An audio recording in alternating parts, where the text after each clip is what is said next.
اعوذ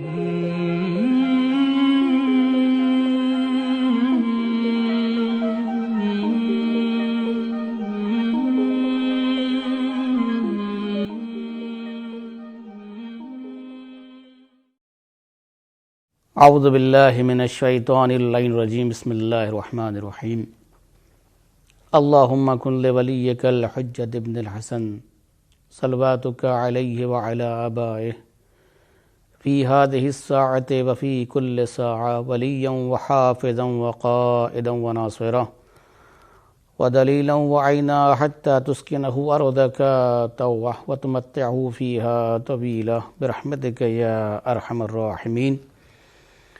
السلام علیکم ورحمۃ اللہ وبرکاتہ۔ آج کے درس کا جو کوڈ ہے وہ MU5 ہے، MU5۔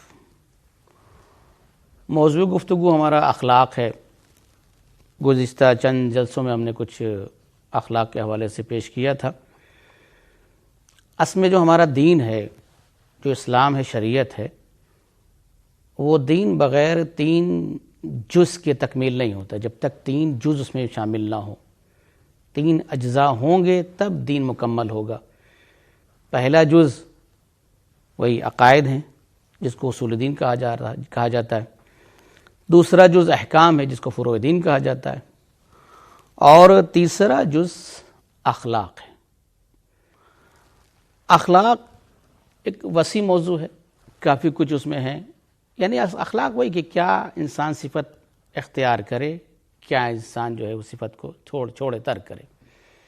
بہت ساری صفات ہوتی ہیں انسان کے اندر، بہت ساری جو ہے وہ خصوصیات ہوتی ہیں انسان کے اندر، بہت ساری صفات محمودہ ہوتی ہیں، بہت ساری صفتیں غیر محمودہ ہوتی ہیں جنہیں رذائل صفات سے نام لیا گیا ہے، کہا گیا ہے۔ بہرحال انہی بری صفتوں میں سے میں ساری چیزیں پیش نہیں کر سکتا، لیکن ہاں انہی بری صفتوں میں سے ایک صفت جو انسان کے اندر پائی جاتی ہے اور جس کو علم اخلاق میں برا کہا گیا ہے، وہ ہے ایذاء المؤمنین، یعنی دوسروں کو اذیت پہنچانا، دوسروں کو ایذا پہنچانا، دوسروں کو پریشان کرنا، دوسروں کو ایسا کام کرنا جس کی بنا پر انہیں نقصان اٹھانا پڑے۔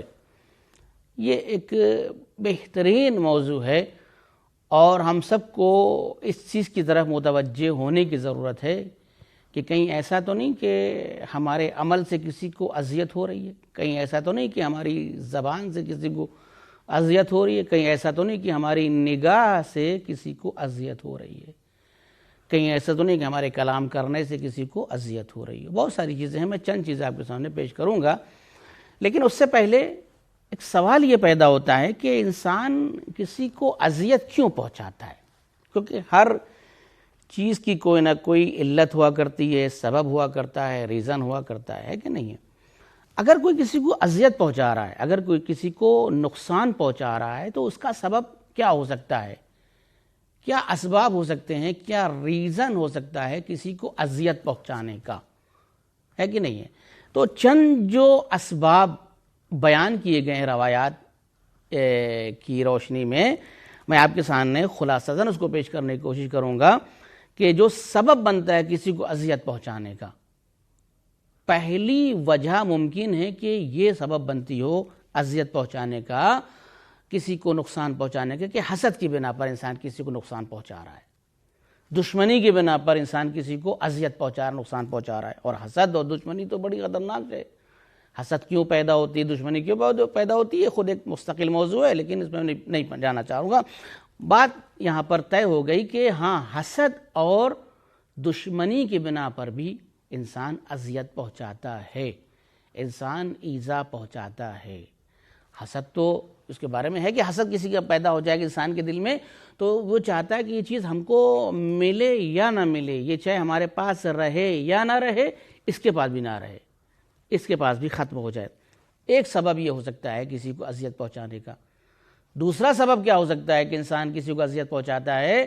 دوسرا سبب جو ہو سکتا ہے وہ یہ بیان کیا گیا ہے کہ اگر انسان اپنے آپ کو برتر سمجھ رہا ہے، اگر انسان اپنے آپ کو بڑا سمجھ رہا ہے، اس کے اندر عجب ہے، اس کے اندر برتری کا مادہ پایا جا رہا ہے، وہ سمجھ رہا ہے کہ میں برتر ہوں، میں بڑا ہوں، میں نے جو کہہ دیا بس وہی صحیح ہے، جو میں کروں گا وہی صحیح ہے، تو یہ بھی اذیت پہنچانے کا سبب بنتا ہے۔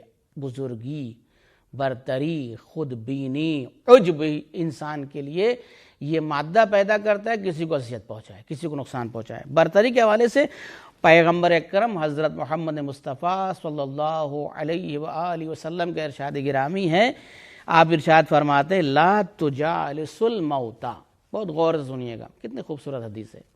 پیغمبر نے کہا ہے کہ دیکھو مردوں کے ساتھ نہ بیٹھو، جو لوگ مرے ہوئے ہیں ان کے ساتھ نہ بیٹھو۔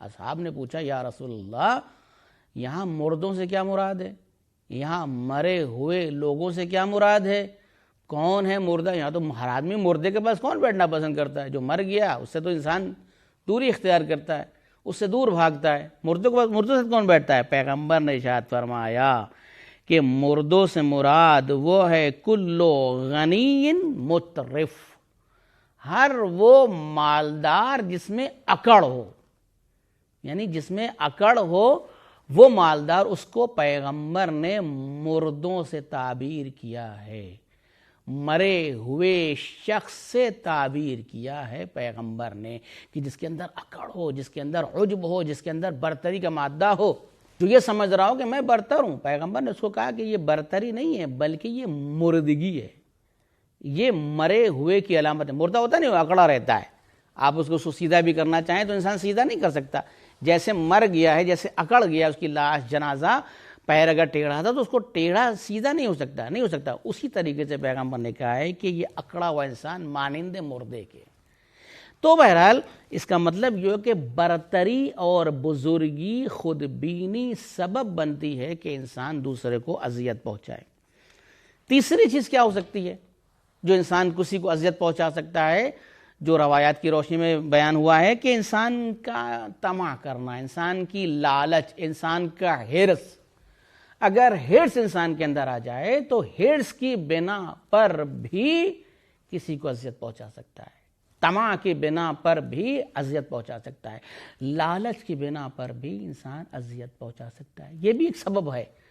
اور اس کے بعد جو چوتھا سبب بیان کیا گیا ہے وہ انسان کی بد اخلاقی، انسان کا حسن اخلاق سے پیش نہ آنا، بد خلقی بھی انسان کا سبب بنتی ہے کہ اذیت پہنچائے۔ سمجھ فرمایا آپ حضرات نے؟ یعنی انسان کا بد اخلاق ہونا بھی انسان کو واقعی بد اخلاق انسان سے کتنی اذیت ہوتی ہے کہ صحیح طریقے سے بات نہیں کرتا، صحیح طریقے سے بولتا نہیں، صحیح طریقے سے جواب نہیں دیتا، یہ بد اخلاقی تو ہے نہیں ہے۔ اچھا بد اخلاق، خوش اخلاقی، حسن خلق، بڑی بہت باتیں ہم لوگ کرتے ہیں، لیکن اچھا اخلاق کسے کہتے ہیں؟ اب یہ خود میں نے کہا نا کہ یہ خود ایک مستقل موضوع ہے جن کے اوپر بولا جائے، میں بہت خلاصہ آپ کے سامنے پیش کروں۔ یہ اچھا اخلاق کسے کہتے ہیں؟ اچھا اخلاق ہونے کا کیا معنی ہے؟ اچھا اخلاق ہونے کا کیا مطلب ہے؟ حدیث کا جملہ ہے، میں سنا دوں آپ حضرات کے سامنے۔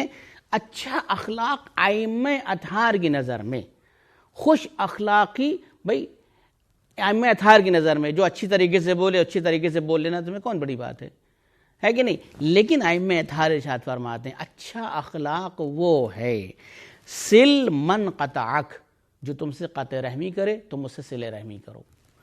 اس کے بعد عد من لا یعودک، جو تم سے نہ ملے تم اس سے ملو، جو تم سے نہ ملے تم اس سے ملو، جو تمہیں سلام نہ کرے تم اس سے سلام کرو۔ اعط من حرمک، تم اسے عطا کرو جو تمہیں عطا نہ کرے۔ اچھا اخلاق تو یہ ہے، نہ کہ اچھا اخلاق جس نے ہمیں دیا ہے ہم اسے دیں گے، جس نے ہمیں بلایا ہے ہم اسے بلائیں گے، جس نے ہم کو مجلس میں پورا حصہ دیا تھا ہم اس کو پورا حصہ دیں گے، یہ وغیرہ وغیرہ، یہ اچھا اخلاق نہیں ہے۔ اچھا اخلاق یہ ہے کہ انسان کے ساتھ اگر کوئی قطع رحمی کر رہا ہے تو ہم اسے صلہ رحمی کریں، کوئی ہم سے نہیں مل رہا ہے تو ہم اس سے ملیں۔ بہرحال خلاصہ یہ کہ یہ چیزیں بنتی ہیں، انسان ایک دوسرے کو جو اذیت پہنچاتا ہے، نقصان پہنچاتا ہے۔ اب بات ہی آتی ہے یہاں پر کہ اب اگر انسان خدا نخواستہ کسی کو اذیت پہنچا رہا ہے، کسی کو نقصان پہنچا رہا ہے، کسی کو ایذا پہنچا رہا ہے، کسی کو تکلیف پہنچا رہا ہے، تو اس کا اثر کیا ہوتا ہے؟ میں نے کئی بار اس جملے کو پیش کیا، آپ کے سامنے عرض کیا ہے کہ ہمارا کوئی بھی عمل بغیر اثر کے خالی نہیں رہتا ہے، یعنی ہمارا ہر عمل میں ایک نہ ایک اثر ہوتا ہے، کوئی نہ کوئی اثر اس میں واقع ہوتا ہے۔ تو اب اگر ہم کسی کو اذیت پہنچائیں تو کیا بغیر اثر کے ہوگا؟ اگر ہم کسی کو ایذا پہنچائیں تو کیا اس کا کوئی اثر نہیں ہوگا؟ نہیں عزیزان محترم، اثر ہے۔ اب آپ روایات کے حوالے سے اس کو سماعت فرمائیں کہ روایات جو کہتی ہیں اگر کوئی کسی کو اذیت پہنچاتا ہے تو اس کا کیا کیا اثر ہوتا ہے، کیا کیا نقصانات ہوتے ہیں، کیا کیا اسے مشکلات کا سامنا کرنا پڑے گا۔ یہ نہ سمجھے کہ اب ہم نے کسی کو اذیت پہنچا دی تو بس ختم، ہم نے اذیت پہنچا دی تو بس ختم ہو گیا، کچھ نہیں ہونے والا۔ نہیں، ایسا نہیں ہے۔ پہلا جملہ حدیث کی روشنی میں امام محمد باقر علیہ السلام نے سوال کیا سلیمان سے، یا سلیمان تدری من المسلم، سوال یہ کیا سلیمان سے کہ تدری من المسلم، تم جانتے ہو کہ مسلمان کون ہے؟ مسلمان سے سوال کر رہے ہیں، امام سوال کر رہے ہیں، کس سے؟ صحابی سوال کر رہے ہیں کہ جانتے ہو کہ مسلمان کون ہے؟ کہنا چاہیے جو کلمہ پڑھے، نماز پڑھے، روزہ رکھے، حج کرے، خمس دے۔ نہیں، یہ نہیں کہا۔ اب جناب سلیمان نے کہا کہ قلت جعلت فداک، میری جان آپ پر قربان ہو جائے، انت عالم، آپ بہتر جانتے ہیں مسلمان کون ہے۔ مسلمان کہنا اور ہے، لیکن ائمہ اطہار کی نظروں میں جو مسلمان ہے وہ اور ہے۔ شیعہ کہنا اور ہے، لیکن ائمہ اطہار کی جو نظروں میں شیعہ ہے وہ کوئی اور ہے۔ امام نے ارشاد فرمایا المسلم من سلم المسلمون، مسلمان وہ ہے کہ جس سے دوسرے مسلمان محفوظ رہیں، من لسان ہی و ید ہی، دوسرے مسلمان کس سے محفوظ رہیں؟ زبان سے محفوظ رہیں اور ہاتھ سے محفوظ رہیں، ہاتھ بھی اس کو اذیت نہ پہنچاتا دوسرے مسلمانوں کو، اور زبان بھی اذیت نہ پہنچاتی ہو دوسرے مسلمانوں کو، وہ مسلمان ہے۔ پہلا اثر تو یہ کہ انسان کا اسلام ہی چلا گیا، اذیت پہنچانے کی وجہ سے انسان بہرحال وہ اس میں مسلمان ہو سکتا ہے لیکن وہ ائمہ اطہار کی نظروں مسلمان نہیں ہو سکتا۔ یہ ایک چیز۔ دوسری چیز، یہ اگر کوئی انسان کسی کو اذیت پہنچاتا ہے تو سنیے گا بہت غور سے، اگر کوئی مسلمان کسی کو اذیت پہنچاتا ہے، کوئی مومن دوسرے مومن کو اذیت پہنچاتا ہے، تو پیغمبر اکرم حضرت محمد مصطفیٰ صلی اللہ علیہ وآلہ وسلم کی حدیث ہے، کیا خوبصورت دین ہے ہمارا، قسم خدا کی، کتنا خوبصورت مذہب ہے ہمارا، کتنا خوبصورت مکتب ہے ہمارا، اس سے خوبصورت مکتب ہوگا کسی کا؟ ارے کسی کا ہو ہی نہیں سکتا، کیونکہ ہمارا یہ دین کوئی زمین والوں کا بنایا ہوا تو ہے ہی نہیں، یہ دین آسمان والوں کا بنایا ہوا ہے۔ یہ آسمان والوں نے آ کر لوگوں کی ہدایت کی ہے، وہ بتا رہے تمہیں کیسے جینا چاہیے، تمہیں کیسے اٹھنا چاہیے، تمہیں کیسے بیٹھنا چاہیے، تبھی تو ہوگا مہدوی سماج، ہوگا کہ نہیں ہوگا؟ تو حدیث کا جملہ ہے، رسول نے ارشاد فرمایا من اذی مؤمنا فقد آذانی، یعنی جس نے مجھے اذیت پہنچائی، من اذی مؤمنا، جس نے مومن کو اذیت پہنچائی، فقد آذانی، اس نے مجھے اذیت پہنچائی، ومن آذانی فقد آذى اللہ، اور جس نے مجھے اذیت پہنچائی اس نے اللہ کو اذیت پہنچائی۔ توجہ فرمائی، یعنی دیکھیں کہ ہم اذیت جو پہنچا رہے ہیں سامنے والا ہے، میرا بھائی ہے، میری بہن ہے، دوست ہے، کوئی بھی ہے، اس کو اذیت پہنچا رہے ہیں، لیکن رسول فرما رہے نہیں تم اسے اذیت نہیں پہنچا رہے ہو، تم مجھے اذیت پہنچا رہے ہو، تم مجھے اذیت نہیں پہنچا رہے ہو، تم اللہ کو اذیت پہنچا رہے ہو۔ اس کو گویا یہ کہ مومن کو اذیت پہنچانا گویا رسول اور اللہ کو اذیت پہنچانے کے برابر ہے۔ اذیت پہنچانے سے پہلے، کسی کو نقصان پہنچانے سے پہلے زبان کے ذریعے سے، چاہے ہاتھ کے ذریعے سے، نگاہ کے ذریعے سے، کسی کے ذریعے سے سوچ لے کہ کہیں خدا نخواستہ اس فعل سے ہمارا اللہ اور رسول تو ناراض نہیں ہو رہا ہے، ہمارے ائمہ اطہار تم سے ناراض نہیں ہو رہے ہیں۔ قسم خدا کی کیا کیا جملے، نہ فقط یہ بات یہیں پر آ کے ختم ہو جاتی ہے، آپ دیکھیں وہ ملعون ہوتا ہے، اور ملعون ایسے نہیں ہوتا ہے۔ پیغمبر نے ارشاد فرمایا کہ تمام آسمانی کتابوں میں ملعون ہے، فَهُوَ مَلْعُونٌ فِي التَّوْرَاةِ وَالْإِنْجِيلِ وَالزَّبُورِ وَالْفُرْقَانِ، وہ شخص ملعون ہے۔ کہاں ملعون ہے؟ تمام آسمانی کتابوں میں۔ آسمانی کتابوں میں انسان اگر ملعون قرار دے دیا جائے، کہاں کا رہے گا وہ؟ اس کا کوئی ٹھکانہ ہوگا؟ کہیں نہیں رہے گا۔ ملعون تورات میں ملعون ہے، انجیل میں ملعون ہے، زبور میں، فرقان، ہر تمام آسمانی کتابوں میں ملعون ہے۔ اور نہ فقط یہی ملعون، بات یہیں پر نہیں ٹھہرتی، قسم خدا کی اپنے ہر فعل کو، ہر عمل کو بہت غور و فکر سے انسان کو انجام دینا چاہیے۔ کہتے ہیں نا نپا تلا بولنا چاہیے، ہمارے یہاں بہت سے اچھے جملے استعمال ہوتے ہیں، لیکن کبھی کبھی نپا تلا ہم خود نہیں بول پاتے۔ اس پر ملائکہ اور تمام لوگوں کی لعنت ملعون ہے، اور تمام ملائکہ کی بھی لعنت اس پر ہے، اور تمام لوگوں کی بھی لعنت اس کے اوپر ہوتی ہے۔ فعلیہ لعنت اللہ، اللہ کی لعنت، سب سے بڑی چیز اللہ کی لعنت، ملائکہ کی لعنت، والناس اجمعین، اور تمام لوگوں کی لعنت اس کے اوپر ہوتی ہے۔ سنا آپ حضرات نے؟ تو یہ ملعون ہوتا ہے شخص تمام آسمانی کتابوں میں، اور اللہ کی لعنت، رسول کی لعنت اور تمام لوگوں کی لعنت قرار پاتا ہے۔ اب دیکھیں آپ اس کے بعد کیا ہے؟ نہ فقط یہی، اگر کوئی کسی کو اذیت اس کا اثر کیا ہے؟ میں اثرات بیان کروں آپ کے سامنے۔ اور کیا اثر ہے؟ کہا کہ اگر کوئی شخص کسی کو اذیت پہنچا رہا ہے، اگر کوئی شخص کسی کو اذیت پہنچا رہا ہے، ایذا پہنچا رہا ہے، نقصان پہنچا رہا ہے، تو گویا وہ اللہ کے ساتھ جنگ کر رہا ہے۔ سنا آپ نے؟ یعنی گویا وہ اللہ کے ساتھ جنگ کر رہا ہے۔ قال رسول اللہ صلی اللہ علیہ وآلہ وسلم، قال اللہ عز وجل لِيَأْذَنَ بِحَرْبٍ مِّنِّي مَنْ أَذَى عَبْدِيَ الْمُؤْمِنِ، یعنی جو میرے مومن بندے کو اذیت پہنچاتا ہے، گویا وہ مجھ سے جنگ کر رہا ہے۔ اللہ سے جنگ کوئی کر سکتا ہے؟ کوئی جیت سکتا ہے اللہ سے جنگ کر کے؟ کہاں کا رہے گا، کہیں کا نہیں رہے گا۔ گویا یہ کہ اللہ سے اعلان جنگ ہے کسی مومن کو اذیت پہنچانا، کسی بھائی کو اذیت پہنچانا، پانی پھینک دینا، پانی بند کر دینا، یہ کرنا وہ کرنا، قسم خدا کی واقعی دیکھیں اللہ سے اعلان جنگ ہے۔ اور فقط یہی نہیں ہے، محشر میں ذلیل ہوگا، ایک اثر یہ بھی ہے، وہ شخص محشر میں ذلیل اور رسوا کیا جائے گا جو کسی مومن کو یہاں پر اذیت پہنچائے گا۔ آپ دیکھیں کہ حدیث کا جملہ ہے اذا کان یوم القیامہ نادى مناد این صدود لاولیائی، کہ جب قیامت ہوگی، جب محشر بپا ہوگا، تو ایک منادی ندا دے گا، این صدود لاولیائی، کہاں ہیں ہمارے اولیاء کو، ہمارے دوستوں کو اذیت پہنچانے والے؟ کہاں ہیں وہ لوگ جو ہمارے دوستوں کو اذیت پہنچاتے تھے، ہمارے اوپر ہمارے کلمہ گو پر کو اذیت پہنچاتے تھے؟ وہ کہاں ہیں؟ آواز دی جائے گی فیقوم قوم لیس علی وجوہہم لحم، سنیں جملہ، کچھ لوگ کھڑے ہوں گے، ایک قوم کھڑی ہوگی جن کے چہرے پر گوشت نہیں ہوگا، یعنی چہرہ ہوگا مگر بغیر گوشت کے۔ کتنی کراہیت والا منظر ہوگا، ہے کہ نہیں؟ کتنا مکروہ چہرہ ہوگا کہ جن کے چہرے پر گوشت نہیں ہوگا۔ یہاں چہرے کا بڑا جو ہے بناؤ سنگار کیا جاتا ہے، اچھی بات ہے، کرنا چاہیے، لیکن وہاں وہ چہرے جو یہاں لوگوں کو اذیت پہنچاتے تھے، مومنین کو اذیت پہنچاتے تھے، وہاں وہ چہرے ایسے نمایاں کیے جائیں گے کہ وہ ذلت اور خواری والے چہرے ہوں گے، ہے نا؟ اب اس کے بعد کہا جائے گا فَيُقَالُ هَؤُلَاءِ الَّذِينَ، ان کے لیے کہا جائے گا، اس کا مطلب سوال کیا جائے گا کون لوگ ہیں یہ کون لوگ ہیں جن کے چہرے پر گوشت نہیں ہے؟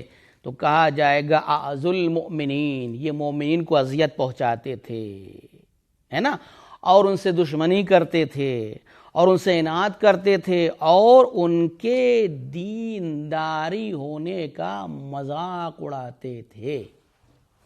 سنا آپ نے؟ یعنی ان کے دیندار ہونے کا مذاق اڑاتے تھے۔ ابھی سے برقع پہن لیا، ایک مذاق ہی تو ہے نہیں ہے، آپ نے ابھی سے داڑھی رکھ لی، ارے بڑے نمازی بنتے ہیں، ارے بڑے جو ہیں وہ قرآن والے بنتے ہیں، ارے ایسے بنتے ہیں ویسے، یہ مذاق اڑانا تو ہے کہ نہیں ہے؟ تو اللہ وہاں پہ کہے گا کہ یہ ہمارے دیندار بندوں کا مذاق اڑاتے تھے، ان کی توہین کرتے تھے۔ پھر اس سے کہا جائے گا کہ بس تم جہنم کی طرف چلے جاؤ۔ تو یہ ذلت اور رسوائی ایسے لوگوں کو اٹھانی پڑے گی کہ جو یہاں مومنین کا مذاق اڑاتے ہیں، ایذا پہنچاتے ہیں، نقصان پہنچاتے ہیں۔ یہ اس کا اثر یہ ہوا، اور بھی اثرات ہیں آپ کے سامنے جلدی بیان کر دوں۔ یہ جو اذیت پہنچاتے ہیں لوگ، تو اس کا مطلب ایک کھلے ہوئے آیا گناہ کو اپنے ساتھ لے کر چل رہے ہوتے ہیں، ہم نہیں دیکھ پاتے ہیں، گویا یہ کہ ایک غلاظت کو اپنے ساتھ لے کر چل رہے ہیں، ایک گندگی کو اپنے ساتھ اٹھائے ہوئے ہیں، ہے کہ نہیں ہے؟ یہ قرآن کہہ رہا ہے والذین یؤذون المؤمنین والمؤمنات بغیر ما اکتسبوا فقد احتملوا بہتانا واثما مبینا. یعنی وہ لوگ، اس کا مطلب یہ کہ گناہ، واضح گناہ اپنے ساتھ لیے ہوئے ہیں، آشکار گناہ اپنے ساتھ حمل کیے ہوئے ہیں. اور گناہ جو ہے وہ غلاظت ہے کہ نہیں ہے؟ گناہ غلاظت ہے، اس میں کوئی شک نہیں ہے. تو گویا کہ واضح غلاظت اپنے ساتھ لے کر پھر رہے ہیں، چل رہے ہیں، لیکن ان کو معلوم نہیں ہے، انہیں پتہ نہیں ہے. تو اذان محترم، اذیت پہنچانے والا ایسا بری خصلت کا جو ہے وہ انسان حامل ہوتا ہے. بری خصلت، جو بے پناہ بری خصلت جس کو شمار کیا گیا ہے. خصلتیں بہت ساری ہوتی ہیں. خصلتان لیس فوقہما شیء من الشر، یعنی دو خصلتوں سے زیادہ بری شر ان کو اس میں کوئی نہیں ہے. سب سے بری جو چیز ہے وہ دو خصلتیں ہیں. ایک کیا ہے بری خصلت؟ ایک الشرک باللہ تعالی، خداوند عالم کو کسی کا شریک قرار دینا، اس کو کسی کا شریک قرار دینا یا کسی کو اس کا شریک قرار دینا. اور دوسرا یہ کہ والضر بعباد اللہ، اللہ کے بندوں کو نقصان پہنچانے والا. یہ دو بری خصلتیں ہیں. ایک اثر یہ بھی ہے کہ بری خصلتوں کا انسان جو ہے وہ حامل ہے. بری خصلت جس کو بہت زیادہ برا کہا گیا ہے. اذل الناس من اہان الناس، ذلیل ترین انسان وہ ہے کہ جو لوگوں کی اہانت کرے. ذلیل ترین انسان وہ ہے کہ جو لوگوں کی اہانت کرے، لوگوں کو اذیت پہنچائے، لوگوں کو نقصان پہنچائے. یہ ہے کہ نہیں ہے؟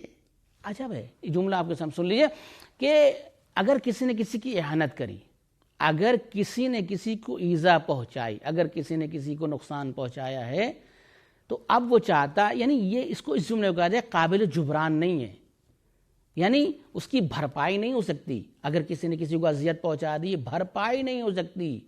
جملہ حدیث کا من احزنا ثم اعطاه الدنیا، اگر کسی نے کسی کو حزن پہنچایا ہے، غمگین کیا ہے، اذیت پہنچائی ہے، ثم اعطاه الدنیا، اب اس کو دنیا بھی عطا کر دے، اب اسے دنیا عطا کر دے، لم یکن ذالک کفارتہ، تو اس کا یہ دنیا کفارہ نہیں ہو سکتی. یعنی ایک اذیت کے بدلے دنیا کو عطا کر رہا ہے. جب تک خود راضی نہ ہو جائے، جب تک وہ خود مومن راضی نہ ہو جائے، چلو ٹھیک ہے ہم نے تو کو معاف کیا، جب تک اس کے کوئی بھی چیز کفارہ نہیں قرار پا سکتی ہے. ولو کہ جملہ سنیے، ثم اعطاه الدنیا، اگر اس کو دنیا بھی دے دے اذیت کے عوض میں، ایذا کے بدلے میں اس کو دنیا بھی عطا کر دے، تب بھی اس کا ایک کفارہ نہیں ہو سکتا.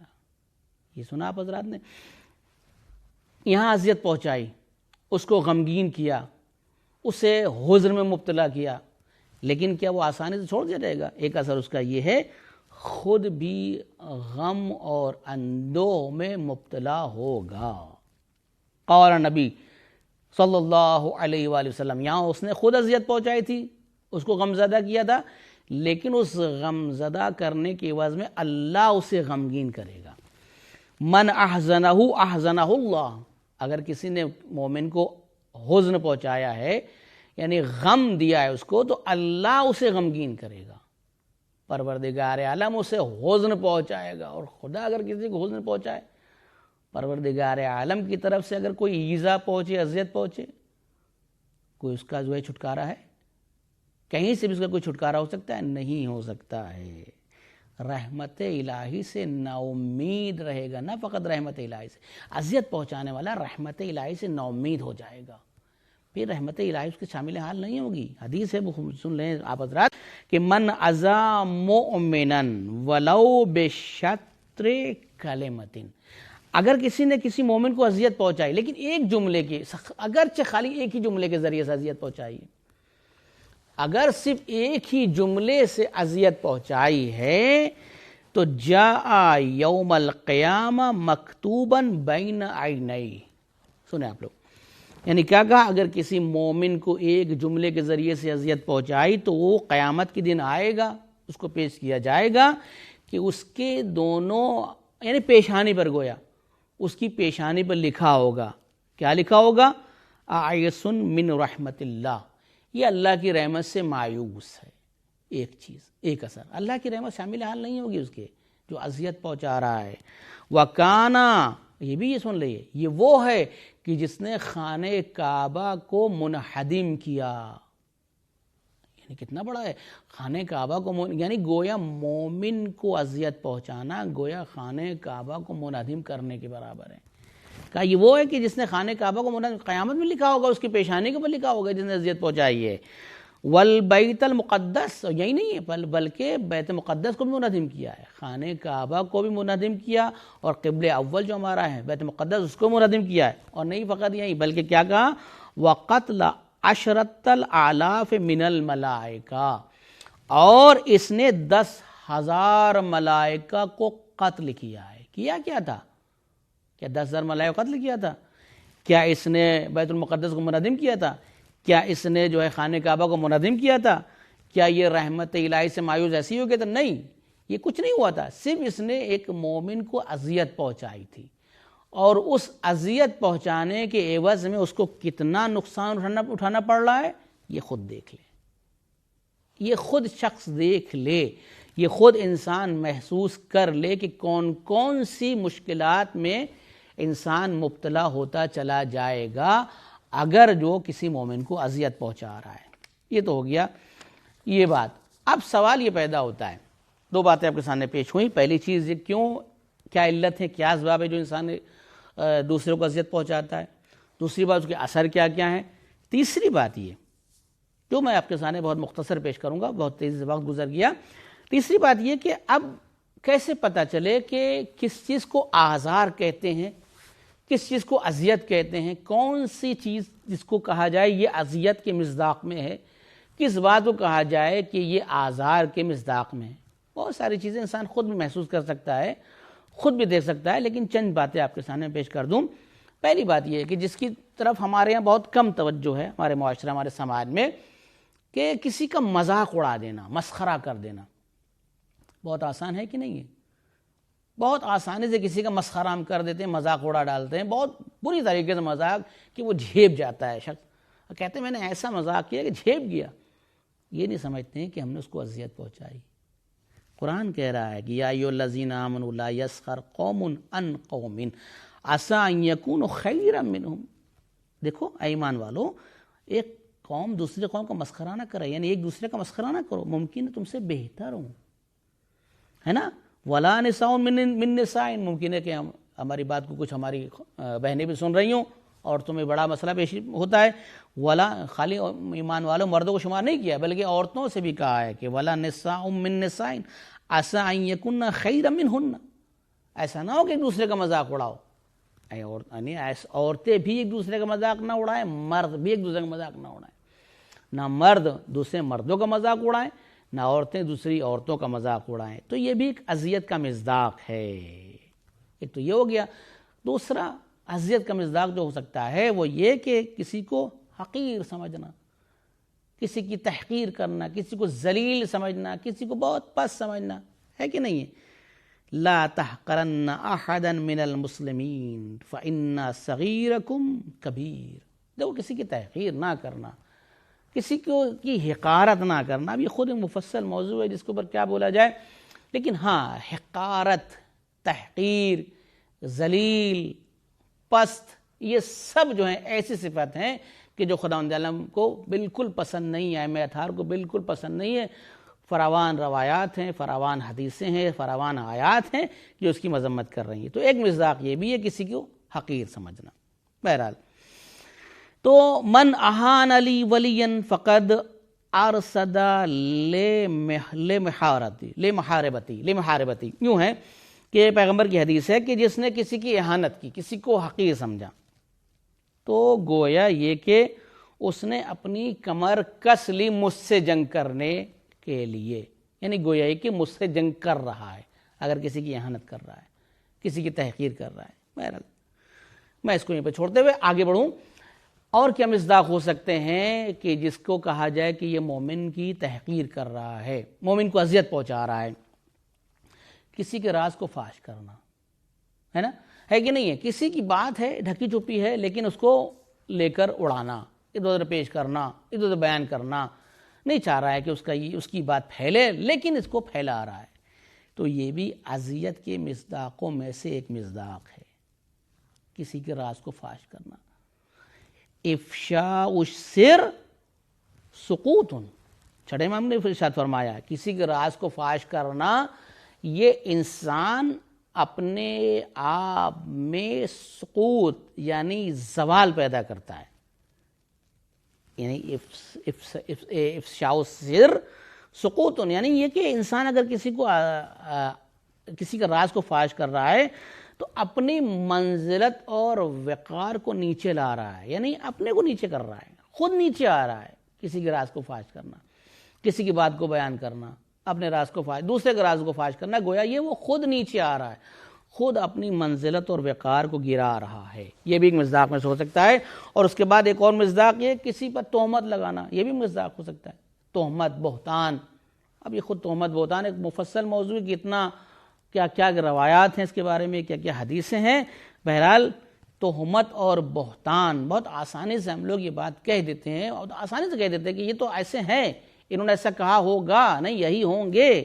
یہ تہمت ہے, بہتان ہے. اگر اس تہمت اور بہتان سے اذیت ہو رہی ہے مومن کو تو گویا یہ کہ ہم ایک مومن کو اذیت اور نقصان پہنچا رہے ہیں. کسی کا کوئی کام تھا, کوئی کام ہونے والا تھا, نوکری لگنے والی تھی, سروس لگنے والی تھی, کسی بچے کا ایڈمیشن ہونے والا تھا, کسی کی شادی ہونے والی تھی, کوئی رشتہ آپس میں جڑنے والا تھا, لیکن ہم نے اس میں آ کر کوئی ایسے کام انجام دیے جس کی بنا پر وہ شادی ٹوٹ گئی, اس کی سروس لگنے سے رک گئی. اس کا کام ہونا تھا لیکن نہیں ہو پا رہا ہے. ہم نے آ کے ایسے کچھ کام کر لیے کہ جس کی بنا پر وہ کام نہیں ہو پا رہا, تو یہ بھی اذیت اور ایذا پہنچانے کے مصداق میں سے ہے. اس کے کام میں مانع قرار پا جانا. بڑے مسائل ہوتے ہیں, بہت جلدی کچھ نہ کچھ آگے ایسی بات ہو جاتی, نکل جاتی منہ سے زبان سے کہ دو اچھے لوگ ملنے والے تھے لیکن نہیں مل پاتے, پھر سے وہی دوبارہ وہ الگ ہو جاتی. شادی ہونے والی تھی لیکن نہیں ہو پاتی. یہ سب اگر ایسے کام انسان انجام دے رہا خدا نخواستہ تو یہ بھی اذیت اور ایذا کا مصداق ہے. بلند آواز میں بات کرنا, انسان چیخ چیخ کے بات کر رہا ہے, بولا کوئی سو رہا ہے, کوئی سونا چاہ رہا ہے, لیکن ہم ہے کہ بلند آواز میں بات کر رہے ہیں. بہت ساری چیزیں ہیں, مثال کے تو ہمارے گھر میں پروگرام ہے, لیکن اب ہمارے یہاں اتنی زور و شور سے آوازیں بلند ہو رہی ہیں کہ اب پڑوسی نہیں سو پا رہا ہے, پڑوسی مشکل میں لیکن نہیں آرام کر پا رہا ہے. تو یہ بھی ایذا اور اذیت کا سبب ہے. چبوترے پہ کسی بیٹھے رہنا, ہم نے کبھی کسی سے پوچھا ہے کہ ہم آپ کے چبوترے بیٹھے ہیں, کیا آپ ہم سے راضی ہیں اس بات سے ہم یہاں بیٹھے رہیں؟ کیا ہم آپ کی چھت پر آ کے پتنگ اڑاتے ہیں؟ کیا آپ ہم سے راضی ہیں کہ ہم آپ کی چھت پہ پتنگ اڑائیں؟ نہیں, یہ ہم سوچتے ہی نہیں کہ اس کے ذریعے سے ایذا پہنچ سکتا ہے, نقصان پہنچ سکتا ہے, یعنی ایذا پہنچ رہا ہے, اس کو اذیت ہو رہی ہے, ہم سوچتے نہیں. لیکن اپنا کام ہے کہ ہم اپنے کام کو مقدم کر رکھتے ہیں, چاہے دوسرے کو اذیت ہو یا نہ ہو. ہمارے گھر کا پروگرام ہونا چاہیے, ہمارے یہاں سے آوازیں بلند ہونا چاہیے, ہم جتنا چاہے چیخیں, جتنا چاہے چلائیں, ہم سے کوئی مطلب نہیں. ہم نہیں سوچتے کسی کو اذیت ہو رہی ہو. یہ بھی ایک ہو سکتا ہے کہ مصداق ہو. اذیت کو ہے بھی یقیناً ایسا ہی ہے کہ اذیت کی مصادیق میں اگر انسان تلاش کرے تو یہ بہت اہم جو ہے وہ چیزیں ہیں جس کی طرف ہم توجہ نہیں کر پاتے. ہم آگے کوڑا رکھ دیتے ہیں گھر کے آگے, کسی کے بھی آگے گھر کے آگے کوڑا ڈال دیا, اب چاہے وہ جو جس کا گھر ہے, جس کا دروازہ ہے, وہ راضی ہو یا نہ ہو, ہم جو چاہیں کریں, ہم سے آپ کچھ کہیے نا. لیکن اسلام کہتا ہے کہ نہیں, تم سے وہ کچھ کہے نہ کہے, ہم تمہارا دامن ضرور پکڑیں گے. تم محشر میں آؤ گے تو ہم تم سے ضرور تمہارے تمام افعال کا, تمہارے تمام کاموں کا حساب کتاب تم سے ضرور لیں گے. پڑوسی کو ستانا, کسی پر اسلحہ بلند کرنا, کچھ بھی کام ہو. بہرحال میں بات کو ختم کر دوں یہیں پر تھوڑا سا پیش کر کے. میں یہ کہہ رہا تھا کہ تو یہ مصادیق اذیت میں سے ہو سکتے ہیں جن کو کہا جائے کہ یہ اذیت ہے. بلند آواز میں بات کرنا, چیخ چیخ کر بات کرنا, قہقہے لگانا, ٹھٹھے لگانا, چاہے کسی کو پریشانی ہو رہی ہو یا نہیں ہو رہی ہو. پڑوسی کو کوئی خیال نہ رکھنا, اس کے گھر کے آگے کوڑا ڈال دینا, اس کے چبوترے بیٹھے رہنا, یا جو ہے اس کی چھت کے اوپر کھڑے ہو کے پتنگ اڑانا وغیرہ وغیرہ, یہ سب انسان دیکھ سکتا ہے.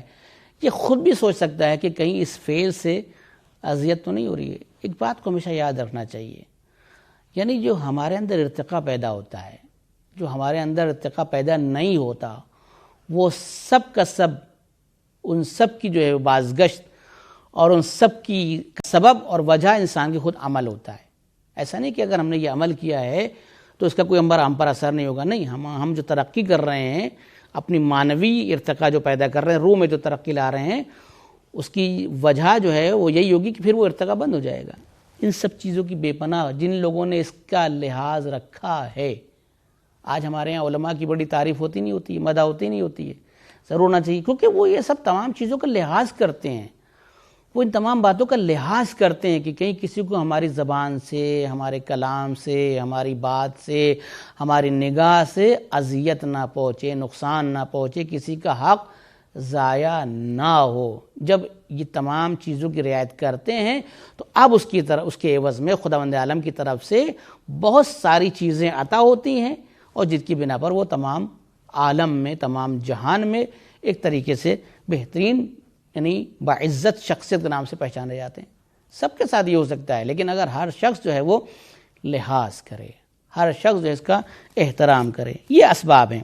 پڑوسی کو ستانا، کسی پر اسلحہ بلند کر لیا، بہت آسانی سے جو ہے ہم کسی کے اوپر بھی اسلحہ نہ ہو، ڈنڈا لے کے کھڑے ہو گئے، ہے کہ نہیں ہے؟ ذرا سی کوئی بات ہوئی، ہم ڈنڈا لے کے کھڑے ہو گئے فوراً۔ ہم جو ہے وہ اگر ہمارا جو زور چل رہا ہے، جو سوچ رہا ہے کہ ہم بہت زیادہ طاقتور ہیں، چل رہا ہے، اس کے اوپر کھڑے ہو گئے، تو یہ اگر اس چیز سے بھی کسی کو اذیت ہو رہی ہے تو یہ بھی مصداق اذیت میں سے ہے۔ کسی کو بولنے کا موقع ہی نہیں دیتے ہیں، اپنی بات کہنے کا موقع ہی نہیں دیتے ہیں کہ وہ بھی اپنی بات کہہ لیں۔ نہیں، ہم نے جو کہہ دیا وہ کہہ دیا، ہم چڑھ جائیں گے، اکڑ جائیں گے۔ یہ ایک اہل بیت کے چاہنے والے کا شیوا نہیں ہوا کرتا ہے۔ پڑوسی کو ستانا، بد زبانی سے بھی انسان کو، یعنی بد زبانی تو بہت زیادہ عام ہے، جس سے انسان کو اذیت ہوتی ہے، ایذا ہوتی ہے، نقصان ہوتا ہے نہیں ہوتا ہے۔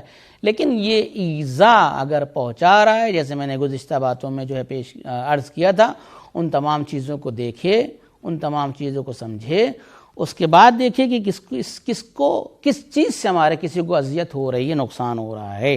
مصادیق اگر تلاش کرنا چاہیں تو ہم خود بھی تلاش کر سکتے ہیں۔ ممکن ہے کہ ہم نے بہت سارے مصادیق نہ بیان کیے ہوں، لیکن ہاں یہ بڑے بڑے جو مصداق ہیں وہ ہم نے آپ کے سامنے پیش کیے۔ مسخرہ ہے، تحقیر کرنا ہے، کسی کے راز کو فاش کرنا ہے، کسی پر تہمت لگانا ہے، بلند آواز بات کرنا ہے، پڑوسی کے حق کا رعایت نہ کرنا وغیرہ وغیرہ، یہ سب ایذا کے مصداق میں سے ہے۔ ہم سب واقعاً اس ماہ مبارک رمضان میں، ان ایام میں دعا کریں۔ سب سے بڑی دعا یہ کہ پروردگار عالم ہم کو ہمارے عیب کی طرف، ہماری کمیوں کی طرف متوجہ ہونے کی توفیق عطا فرمائے۔ یعنی ہم اپنی کمیوں کی طرف متوجہ ہوں کہ ہاں یہ کمی ہمارے اندر ہے۔ مشکل تو یہ ہوتی ہے، ہم یہ سمجھتے ہیں کہ یہ کمی فلاں میں یہ ہو سکتی ہے، ہم میں تو ہو ہی نہیں سکتی۔ نہیں، ہر جو بھی بشر ہے ممکن ہے یہ کمی کا ہونا مشکل نہیں ہے، ہو سکتا ہو، لیکن کمی کا باقی رہنا اس سے بڑا عیب ہے۔ کمی کو دور نہ کرنا ہی اس سے بڑا عیب ہے۔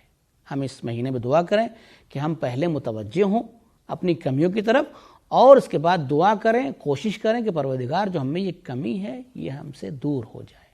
ہم اللہ کے سامنے جب پیش ہوں تو اچھے صفات لے کر پیش ہوں، ائمہ اطہار کے سامنے پیش ہوں تو اچھی عادتیں کہ ہم حامل ہوں، اچھی عادتوں والے ہوں، تب ان کے سامنے پیش ہوں۔ میں اپنی بات کو یہیں پہ ختم کرتا ہوں۔ وآخر دعوانا ان الحمد للہ رب العالمین۔ اللہم صلی علی محمد و آل محمد۔